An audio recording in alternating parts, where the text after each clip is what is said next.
고기를 먹으면 기후위기가 심해진다. 맞다? 틀리다. 오늘은 텃밭 수업을 진행했다.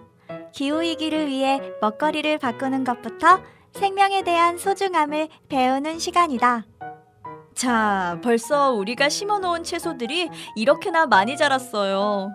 오늘은 이 채소들로 식사를 할 거예요. 식당으로 가볼까요? 뭐야? 선생님, 고기가 하나도 없는데요? 이건 고기 아닌가? 아, 콩고기구나. 오늘은 지구를 위해서 채식으로만 준비를 했어요. 먹는 것을 바꾸는 것만으로도 지구의 온실가스를 대폭 줄일 수 있어요. 유엔 식량 농업기구에 따르면 고기 식단의 주요 공급처라고 할 수 있는 축산업은 모든 분야들 중에서 가장 많은 온실가스를 배출한다고 해요. 자동차나 공장이 더 많이 배출하는 줄 알았어요. 그렇죠. 그래서 이 먹거리를 바꾸는 것만으로도 우리는 온실가스를 줄이는 행동을 하는 거예요. 선생님, 그럼 채식이 얼마나 지구에 이롭길래 그런 걸까요? 이 표를 보면 확실히 알 수 있을 거예요. 우리가 좋아하는 소고기 100g을 섭취하는데 발생하는 이산화탄소량과 우리가 오늘 먹으려는 완두콩 100g 섭취에 발생하는 양은 무려 125배 차이가 나죠. 헐, 125배요? 이렇게 큰 차이가 있는 줄은 몰랐어요. 선생님도 공부하기 전까진 몰랐어요. 하지만 이젠 지구를 위해선 이런 공부도 변화도 일상이 되어야 할 것 같아요. 생각해보니 지난번에 소고기가 돼지고기나 닭고기보다도 온실가스가 훨씬 많이 나온다고 말씀해 주셨던 게 기억나요. 알려준 보람이 있는데요. 그런데 축산업은 다른 피해도 주고 있어요. 축산업의 문제는 단순히 온실가스 배출이 많다는 것만이 아니라 탄소를 흡수하는 자연 생태계를 파괴하기 때문에 문제가 되고 있다. 지구의 허파로 불리는 아마존 열대우림. 이 열대림 파괴의 91%는 축산업 때문이라고 한다. 다음은 축산업을 위한 땅을 마련하기 위해 방화가 이루어진 곳을 표시하고 있다. 이러한 화재로 열대림이 파괴되고 사라지면서 탄소를 흡수하던 아마존이 오히려 이산화탄소를 배출하고 있다. 우리가 고기를 먹으면 먹을수록 아마존은 방화로 사라지게 되는 셈인 것이다. 축산업을 위해 아마존을 이런 식으로 파괴할 줄은 몰랐어요. 왜 채식으로 바꿔야 하는지 이제 좀 알겠어요.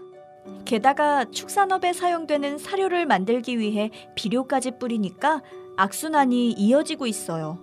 질소 비료를 가장 많이 사용하는 곳이 축산업에 사용할 사료를 키우는 땅이다. 여기서 문제는 생태계가 감당할 수 있는 양보다 무려 3배나 되는 질소 비료를 사용한다는 점이다.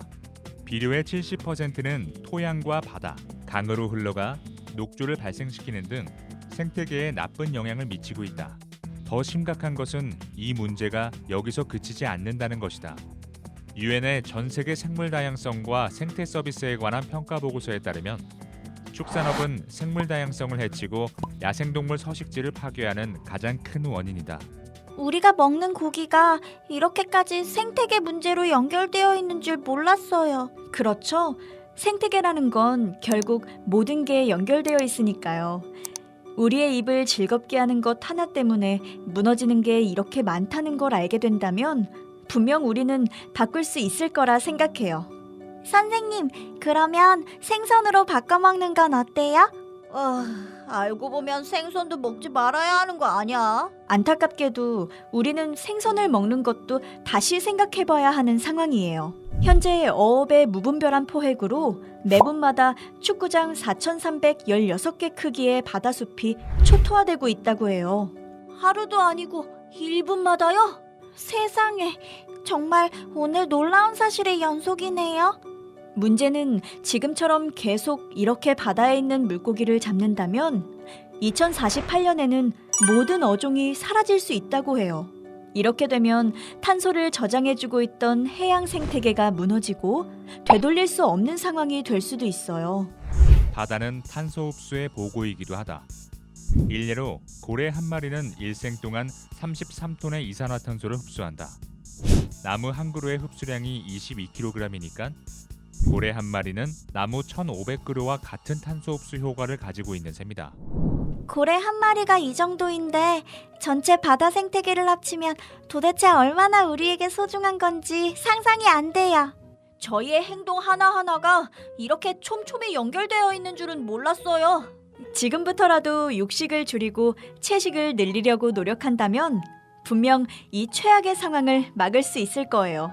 갑자기 완두콩하고 당근이 너무 멋지게 보이는걸요? 고기하고 생선이 없어도 맛있게 먹을 수 있을 것 같아요.